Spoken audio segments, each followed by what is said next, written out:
Welcome back, friends. So we are once again with Donald Trump coming out with fresh tariffs, 35% on the European Union, and that once again has taken the markets by surprise. There has been in the recent past what we call the taco trade, which has become very prevalent on Wall Street, that Trump always chickens out. And so whenever Trump has announced new tariffs, fresh tariffs, people have taken a contrarian view.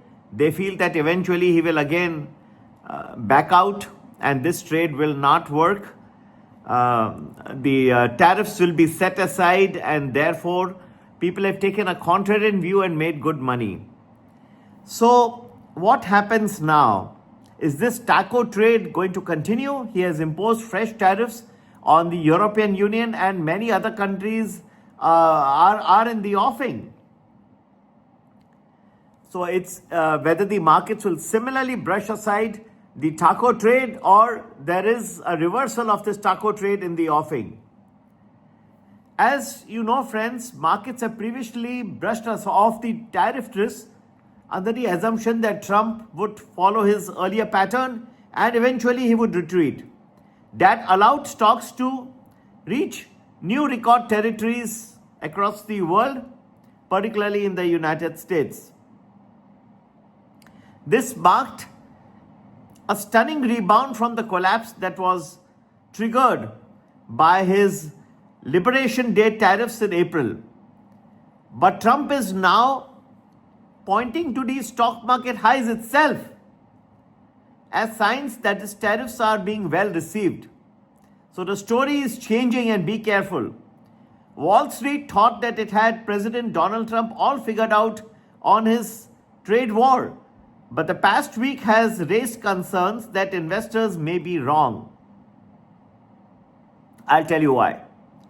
Markets had dismissed tariff risks under the assumption that Trump will simply follow an earlier pattern and that he would back off in what became popular as the taco trade. That allowed stocks to reach new record highs, and there was a stunning rebound from the Liberation Day, as I explained. But Trump has changed ways suddenly once again. In fact, he told NBC News on Thursday that I think that the tariffs have been very well received. The stock market hit a new high today. He also suggested a baseline rate of 15 to 20% higher than the current level of 10% across the board. So all this should be negative in many ways. That comes as he continued to unveil letters to US trading partners throughout the week, laying out tariff rates that will face by August 1 if no trade deals are reached. On Saturday, he threatened the European Union and also Mexico with 30% rates. While the letters are largely seen as negotiating techniques, stocks have pulled back from their all-time highs as doubts about the taco trade have started to seep in. Markets appear to believe that Trump will again back down.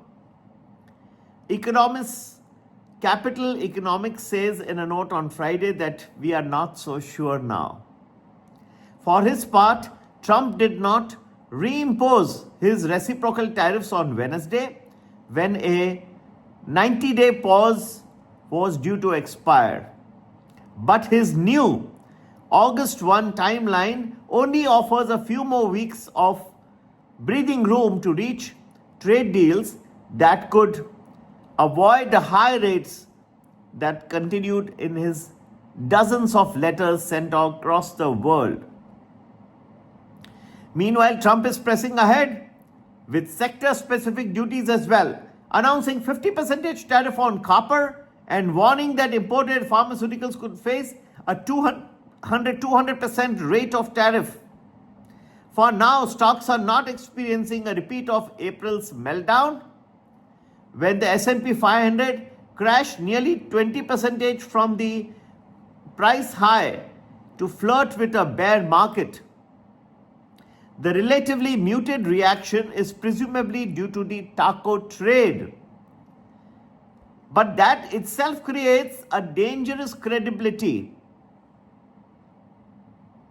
a very dangerous situation, since the main reason that Trump was forced to shelve his Liberation Day plans originally was because of the sell-off in not only the equity market but the treasury market as well. Without that pressure, Trump may now feel emboldened to follow through this time, particularly since up to now at least, tariffs appear to have had little impact on final consumer goods prices, and also claims that the economy would be plunged into recession have been proven wrong. JP Morgan CEO Jamie Dimon also warned that investors appear to be getting complacent about the risk of Trump tariffs, and that similarly UBS also flagged the paradox between taco trade and Donald Trump. Not only that, economists at the Bank of America highlighted the market's failure to stage a revolt against Trump's new tariff blitz, calling it the game that never really ends. And as stocks ignore the latest shocks, consumer confidence is less likely to be impacted, they added. But that also means that Trump administration has more incentives to re-escalate, since the marginal cost of doing so is rather low. The next question is then how much re-escalation the risk assets are willing to tolerate before correcting lower, and how much pain Trump would tolerate until de-escalation occurs, as it happened in April. In other words, the game between Trump and the market is subject to market equilibria. In other words, Trump and Wall Street could keep going round and round. Friends, that complacency, whenever it seeps into the markets, it can lead to a lot of trouble. It can lead to a situation where the markets once again experience some sell-off. What is the inflection point at which this fresh sell-off can happen? And I believe that is coming up, is something that is matter of great and concern to the investors and to the trading community alike. But it is coming. Complacency is once again rising, and this complacency will trigger the next wave of sell-off. To get to know more, for the astute investor, do join our Prime Plus Telegram group, which are specifically addressed for the US markets and for the Indian markets. You can join our Premium Plus, which gives you about a couple of weeks, 10 to 12 days predictions, trading days predictions in advance, and good multi-bagger suggestions. For both, you can WhatsApp us on 98208610044. And for those who are in the United States, they have the number. It's 732-732-2720. Alternatively, you can also email us at globalmoneyinvestor@gmail.com. Have a great investing week ahead. Do be careful. The taco trade will not be there forever. The day it reverses, things will be very sad. Happy investing. Take care. Bye-bye.